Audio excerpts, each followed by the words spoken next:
Recovering from a natural disaster like an earthquake is not easy. It can take a lot of time, a lot of work, and a lot of money. The city of Kobe, Japan knows this all too well. It went through this back in the 1990s, and now some experts think Kobe can serve as an example of how to recover after an earthquake. Dr. Sanjay Gupta explains some of the lessons that city has learned.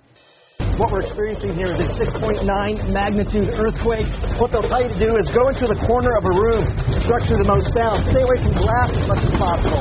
Also, cover your hands, cover your face, get underneath the table if you have to, just something to protect yourself.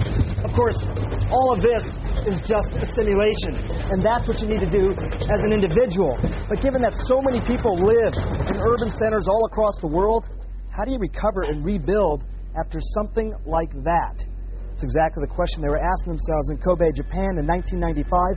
A 6.9 magnitude earthquake just like that one, 20 seconds in length. 200,000 buildings gone, 5,000 lives lost, and a lot of work to do to try and rebuild this place. Well, Kobe did it in less than 10 years, and now they serve as a model for the rest of the world. A lot of lessons have been learned. For example, don't put all your disaster resources in one particular area. Also, try and engage the survivors of an earthquake as much as possible in the rebuilding process. And finally, hospitals. They have to be able to stay open and functioning even after an earthquake. Of course, there are the buildings, the awful images like this one. Remember, 200,000 went down. This was one of them. We'll take a look at what it looks like now. This is the same building, rebuilt just quickly after the earthquake. What do they do specifically?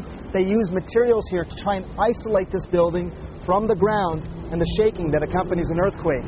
They also use metal plates to allow the building to move, as well as materials that sort of allow this building to sway if the ground is shaking. It is by no means perfect, and if you ask Kobe officials, they'll say about 80% of the city is now rebuilt. There are some problems still. Narrow thoroughfares like this would be tough to navigate in the middle of an earthquake, and these buildings could come down into the streets, making rescues that much more difficult. But the balance, it's always there, trying to maintain what Japan has been for hundreds of years in the middle of all this reconstruction.